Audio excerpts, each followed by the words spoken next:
마가복음 11장 20절에서 25절입니다. 그들이 아침에 지나갈 때에 무화과 나무가 뿌리째 마른 것을 보고 베드로가 생각이 나서 여짜오되 랍비여 보소서 저주하신 무화과 나무가 말랐나이다. 예수께서 그들에게 대답하여 이르시되 하나님을 믿으라. 내가 진실로 너에게 이르노니 누구든지 산더러 들리어 바다에 던져지라 하며 그 말하는 것이 이루어질 줄 믿고 마음에 의심하지 아니하면 그대로 되리라. 그러므로 내가 너에게 말하노니 무엇인지 기도하고 구하는 것은 받은 줄로 믿으라. 그리하면 너에게 그대로 되리라. 서서 기도할 때에 아무에게나 혐의가 있거든 용서하라. 그리하여야 하늘에 계신 너희 아버지께서도 너희 허물을 사하여 주리라 하시니라. 아멘. 할렐루야. 마가복음 8장에서 시작된 예수님의 여정은 이제 11장에 이르러 그 여정의 목적지에 도착하게 됩니다. 가이사랴 빌립보에서 시작된 예수님의 긴 여정의 목적지는 이스라엘의 중심이요 심장이라 할 수 있는 예루살렘, 그리고 예루살렘 성전이었습니다. 이제 예수님은 예루살렘에 도착하십니다. 종려주일로 잘 알려진 이날 예수님은 나귀를 타고 백성들의 열렬한 환영을 받으며 예루살렘에 입성하십니다. 그리고 예수님은 예루살렘에 입성하자마자 곧바로 예루살렘 성전으로 가십니다. 아마도 많은 이들은 이때 굉장히 기대했을 거예요. 드디어 예루살렘 성전에 그 안토니아 망대에 주둔하고 있는 로마 군인들을 내쫓으시려나 보다. 이제 메시아의 전쟁이 시작되려나 보다. 이제 다윗 왕조가 회복되려나 보다 라고 아마 기대했을 겁니다. 그런데 성전에 들어가신 예수님은 그냥 둘러보기만 하고 나오십니다. 11절 함께 읽겠습니다. 예수께서 예루살렘에 이르러 성전에 들어가사 모든 것을 둘러보시고 때가 이미 저물매 12제자를 데리시고 베다니에 나가시니라.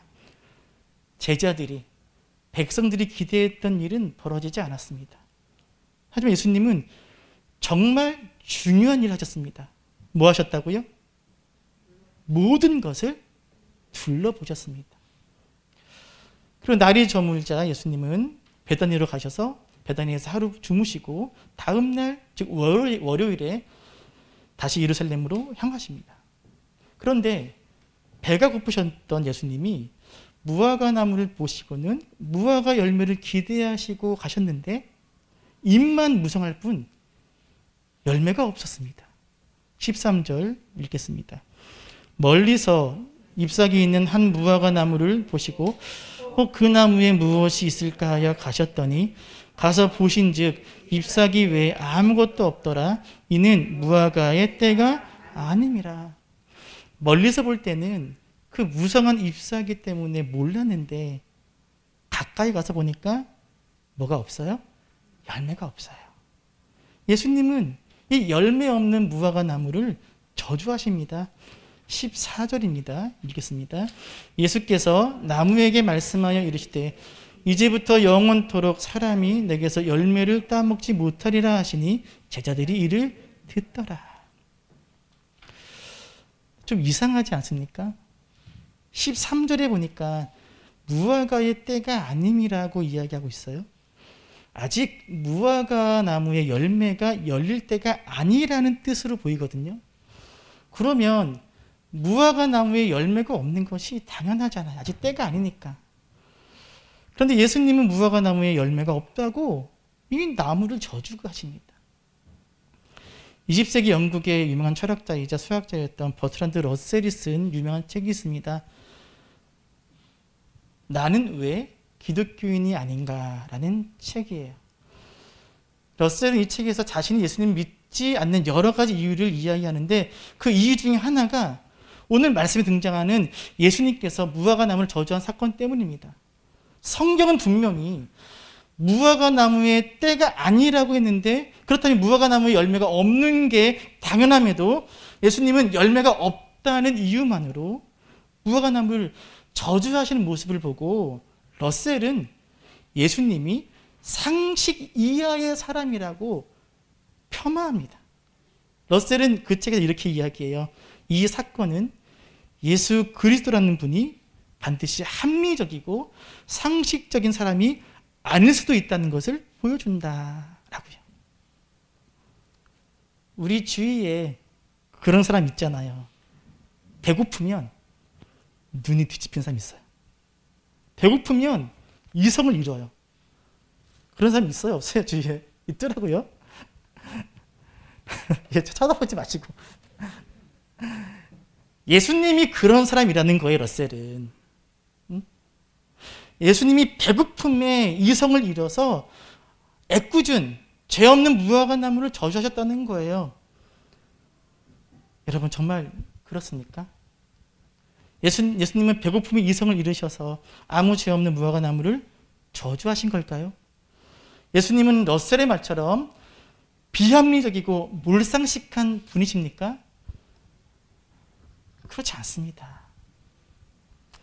지중해와 중동 사이에 놓인 이스라엘의 독특한 기후로 인해서 이스라엘의 무화과 나무는 유월절이 있는 4월부터 초막절이 있는 10월까지 모두 5번 열매를 맺어요.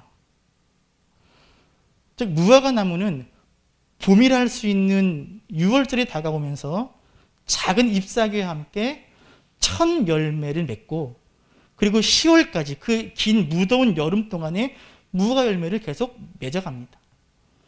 그런데 이 4월에 열리는 첫 무화과 열매와 이후에 열리는 무화과 열매를 가리키는 히브리어 단어가 달라요.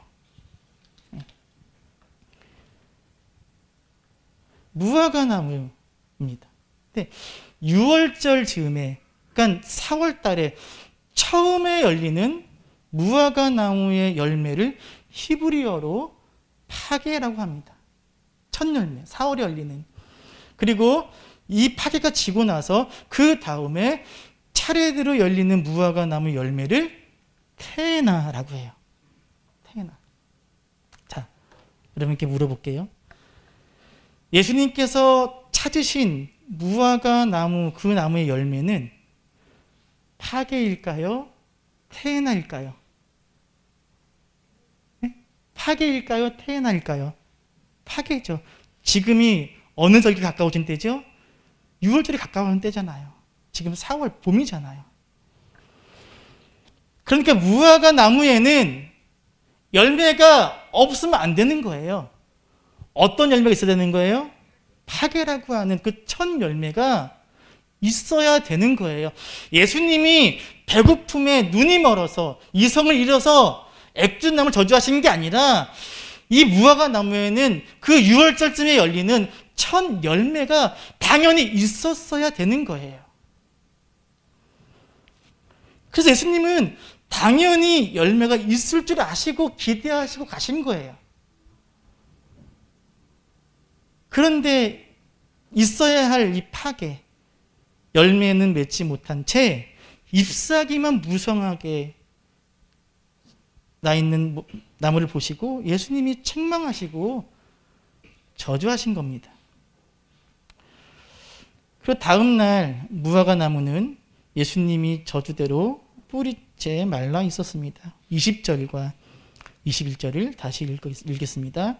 그들이 아침에 지나갈 때에 무화과 나무가 뿌리째 마른 것을 보고 베드로가 생각이 나서 여짜오되 랍비여 보소서 저주하신 무화과 나무가 말랐나이다.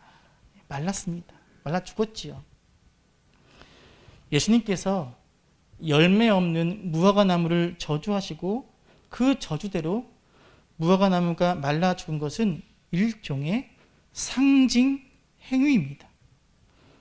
잘 알다시피 무화과 나무는 이스라엘을 상징합니다. 또 뭐가 있죠? 이스라엘 상징하는 거? 포도나무죠. 포도나무와 무화과 나무는 이스라엘을 대표하는 과수로 이 무화과 나무는 이스라엘을 상징합니다. 그런데 지금 이스라엘의 종교 지도자들과 백성들은 형식적인 종교 행위는 열심이었지만 그들의 신앙과 중심과 삶에는 하나님을 향한 신실한 신앙과 거룩한 삶이 없었습니다. 열매만 무성할 뿐, 잎만 무성할 뿐 열매 없는 무화과 나무처럼 이스라엘의 백성과 지도자들은 종교적인 형식과 겉모습은 있었지만 참된 열매는 없었습니다. 그래서 이 무화과 나무를 저주하신 사건은 무화과 나무가 상징하는 이스라엘의 현실과 미래를 보여주는 상징 행위입니다.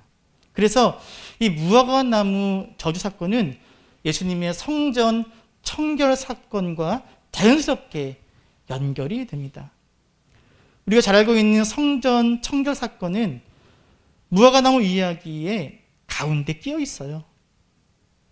보시면 예수님이 무화과 나무를 저주하신 건 월요일이에요.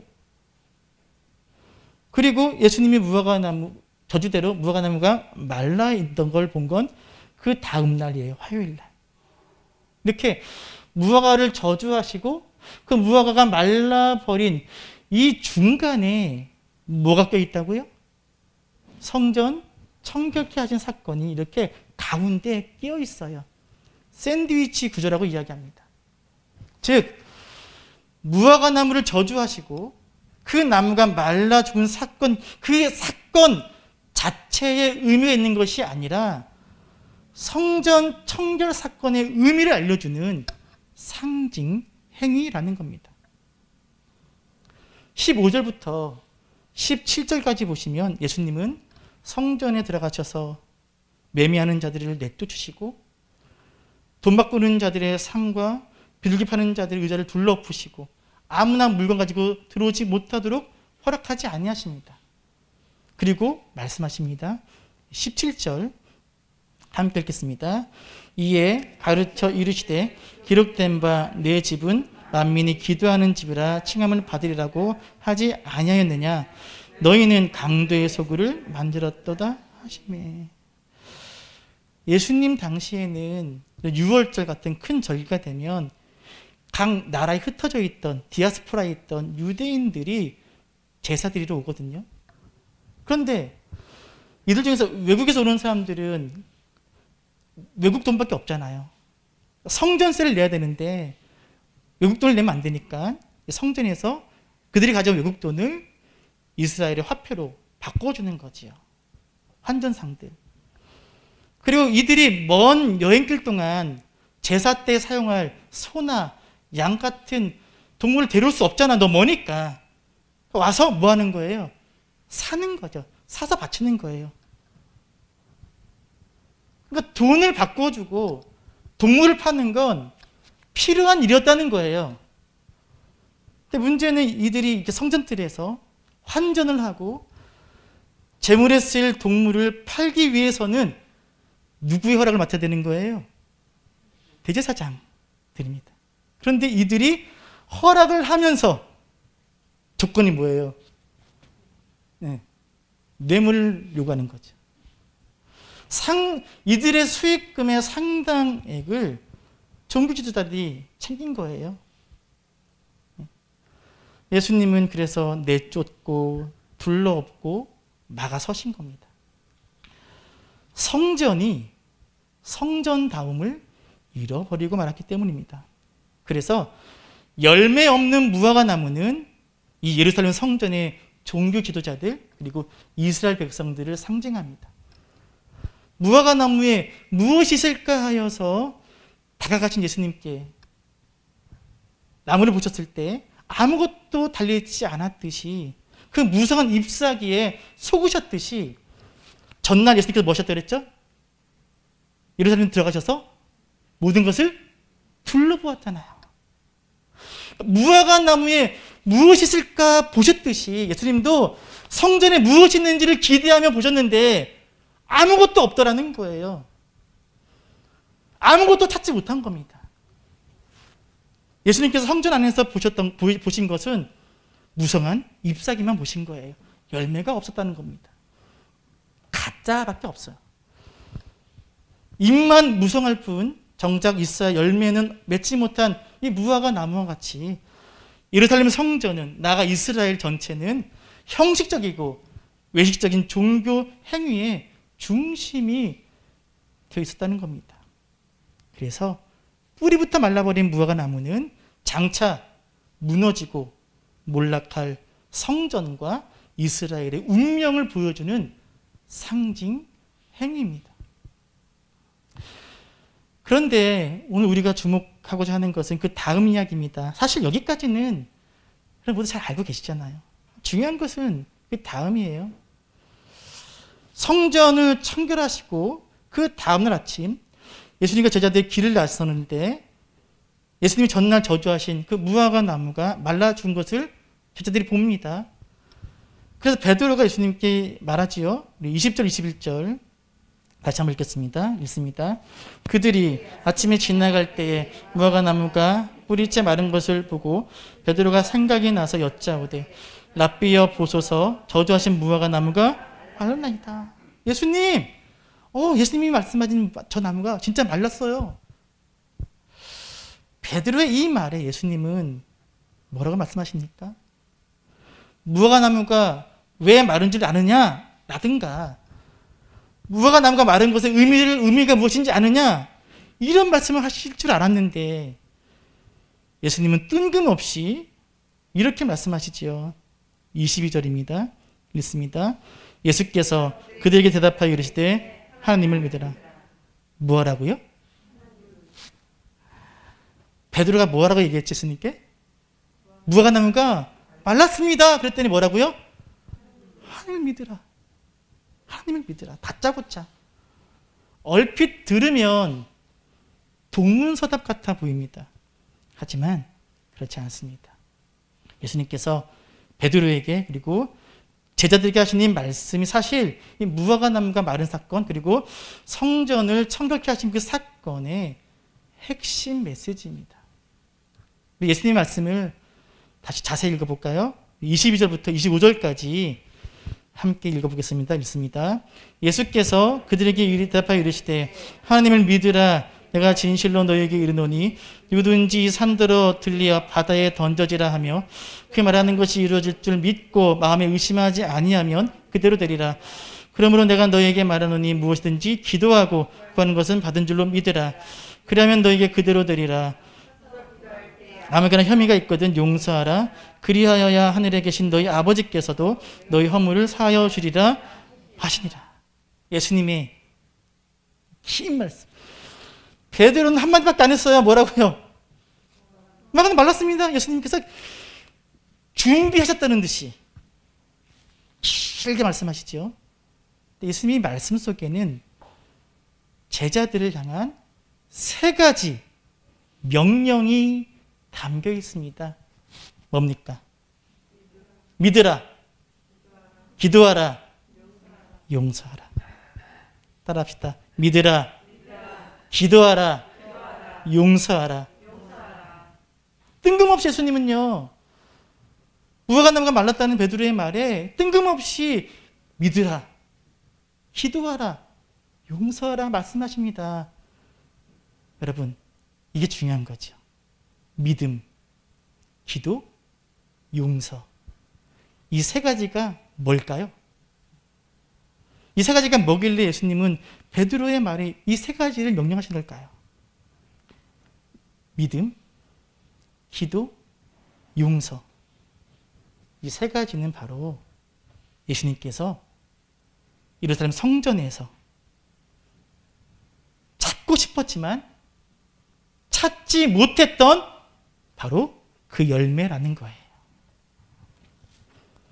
무화과 나무를 보면서 열매를 찾았지만 찾지 못하셨듯이 예루살렘 성전과 종교 지도자들과 백성들을 모두 둘러보시면서 찾으셨지만 찾지 못했던 그것이 뭐냐? 그것이 뭐라고요? 믿음, 기도, 용서입니다. 이것이 주님이 찾았지만 찾지 못한 열매입니다. 성전이 성전답지 못한 이유. 백성들이 백성답지 못한 이유, 이 세 가지가 없다는 거예요. 예수님께서 성전을 뒤엎으시면서 하신 말씀은 기도에 대한 것이었습니다. 우리 17절 읽겠습니다. 읽습니다. 이에 가르쳐 이르시되 기록된 바 내 집은 만민이 기도하는 집이라 칭함을 받으리라고 하지 아니하였느냐. 너희는 강도의 소굴을 만들었도다. 자, 하나님의 집 성전은 뭐하는 집이어야 한다고요? 기도하는 집. 성전의 본질은 기도하는 곳입니다. 그런데 하나님께 기도를 하려면 먼저 필요한 것이 있습니다. 하나님께 기도를 드리려면 먼저 전제되어야 하는 것이 있습니다. 무엇입니까? 네? 뭘까요? 믿음이죠. 믿음이 있어야 그 기도가 진실한 기도가 되고 능력 있는 기도가 되죠. 하나님을 향한 온전한 믿음이 없으면 기도할 수 없습니다. 기도하는 흉내는 낼 수 있지만 진정한 기도는 할 수가 없어요. 지금 예루살렘 성전에서 그런 일이 벌어지고 있다는 거예요. 여러분 상상해 봅시다. 예루살렘 성전에 기도하는 사람들이 있었을까요? 없었을까요? 네? 있었겠죠? 있었겠죠? 그러면 기도하는 사람이 적었을까요? 많았을까요? 엄청 많았을 거예요. 왜요? 지금 이때가 언제라고요? 6월절이에요. 성전에는요, 환전하고 매매하는 사람만 있었던 게 아니에요. 그들과 비교할 수 없이 많은 사람들이 기도하고 있었습니다. 기도하고 있었다고요. 뭐라고 말씀하십니까? 내 집은 뭐하는 집이라? 기도하는 집이라. 기도가 없다는 거예요. 기도하고 있는데, 기도 소리가 넘치는데 하나님이 들으실 만한 기도가 없다는 거예요. 왜요? 무엇이 없다는 거예요? 믿음 없이 기도한다는 거예요. 하나님에 대한 전적인 믿음과 신뢰 없이 기도하고 있다는 거예요. 기도라는 행위는 있지만 진정한 기도가 없는 것을 보신 겁니다.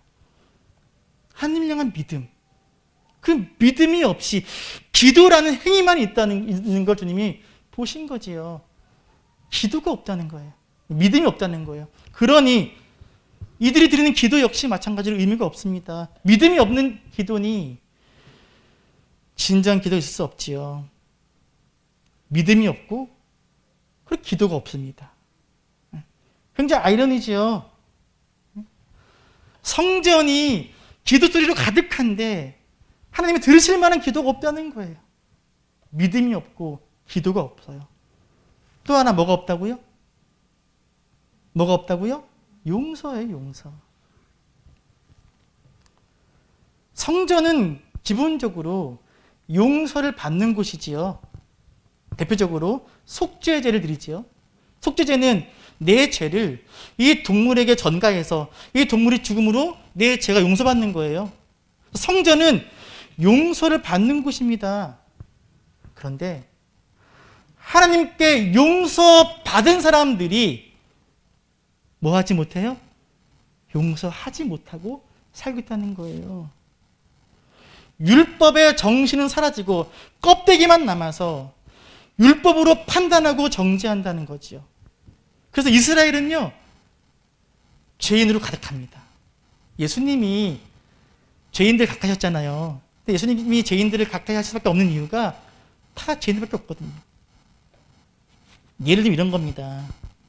오해하지 마시고 들으세요. 신앙생활을 제대로 하려면, 신앙생활을 제대로 하는 사람은 하려면, 자, 부자가 신앙생활을 제대로 할 수 있을까? 아니면 가난한 사람이 신앙생활을 제대로 할 수 있을까요? 누가 비교하면 돈 많은 사람이 신앙생활을 제대로 할 수 있을까요? 아니면 가난한 사람이 할 수 있을까요? 네? 약간 거친 예를 드는 거예요. 부자지요. 예를 들어서 주일 성수.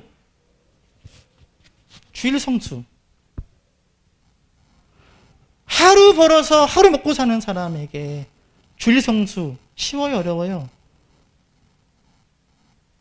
대답 좀 해보세요. 굳이 또 못 부르는데 대답이라도 좀. 자, 쉬워요, 어려워요? 어렵지요. 그런데 돈이 많아서 상관없어요. 쉬어도 맨날 쉬어요. 그런 사람은 주일 성수가 쉬워요, 어려워요? 쉽지요. 11조 내는 거? 말해서 뭐합니까? 내 형편이 그래요. 내 형편이 지금 마이너스만 커지고 있어요. 마이너스만. 자, 11조 내는 거 쉬워요, 어려워요? 어렵지요. 통장에 잔고가 많아요. 수입이 많아요. 그렇다고 잘 내는 건 아니지만 어쨌든 가난한 사람보다 쉬워요, 어려워요? 쉽지요. 그러니까 보세요. 가난한 사람이, 힘든 사람이 신앙생활 하는 것과 풍족한 사람이 신앙생활 하는 것 볼 때 겉으로 보기엔 누가 더 잘해 보이죠? 풍족한 사람인 거지요. 예수님 당시가 그랬다는 거예요. 예수님 당시에 이 이스라엘은 오랜 시간 식민지를 보냈고 또 지금은 로마의 식민지예요. 로마가 다 뺏어가요. 종교지도자들이 다 뺏어가요. 중간에서 또 뺏어가요. 이 당시 이스라엘 백성들은 정말 뭐라 표현해야 되죠? 정말 불쌍했어요. 오죽하면 그 오병이어의 기적 때 수만 명이 모였는데 먹을 게 있는 사람이 없잖아요. 떡을 얻으려고 예수님을 쫓아다니잖아요. 떡 하나 얻으려고. 그래서 여러분, 가난하면 율법을 지키기가 쉬울까요, 어려울까요? 어렵지요. 안식일에도 일을 해야 되는 거예요. 만지면 안 되는 거 만질 수밖에 없는 거예요. 하지 말라는 거 할 수밖에 없는 사람도 있다는 거예요. 가난해서. 그래서 죄인이 많은 거예요. 그럼 이 당시 먹고 살만한 사람 누구예요? 바리새인들이에요. 중산층입니다. 이들은 율법을 지키기에 이들은 넉넉해요. 그러니까 율법을 지키면서 뭐 하는 거예요? 율법을 지키지 못하는 사람들을 판단하고 정죄해요. 그 바리새인들 역시 하나님께 성전에 나와서 용서받았음에도 불구하고 그들은 용서하지 못하고 판단하고 정죄합니다. 성전에서 제사를 통해서 자신이 받은 그 용서를 흘려보내지 못하고 다른 이들을 용서하는 일에는 국물도 없습니다. 여러분, 굉장한 역설입니다. 성전은 하나님이 임재하시는 곳인데 그 하나님을 향한 진정한 믿음이 없어요. 성전은 하나님께 기도하는 곳인데 하나님을 향한 믿음의 기도, 진실한 기도가 없어요. 성전은 하나님께서 용서하시는 곳인데 용서받은 자들이 용서하는 게 없어요. 그래서 예수님은 성전을 뒤엎으셨고 잎사귀만 무성할 뿐 열매 없었던 무화과 나무를 저주하신 것처럼 이 예루살렘 성전을 허물라 내가 다시 세우리라 말씀하신 거지요. 자, 뭐가 없다고요? 세 가지. 믿음이 없고 기도가 없고 용서가 없어요. 그래서 예수님께서 베드로와 제자들에게 하신 이 말씀 속에는 참된 제자도의 삶이 무엇인지, 그리고 성령이 거하시는 성전된 우리가 살아내야 되는 삶이 무엇인지에 대한 본질이 담겨 있습니다. 성도 여러분, 하나님을 믿으시기를 바랍니다. 할렐루야. 믿으십니까?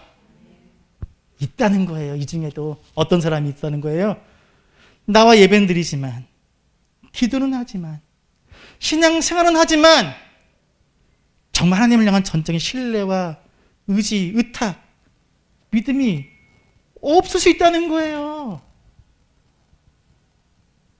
예수님께서 무화과나무에 왜 가신 거죠? 왜 속았죠? 뭐 때문에? 잎사귀 때문에 속은 거예요. 우리의 신앙 행위가 우리의 믿음 없음을 속일 수 있다고요.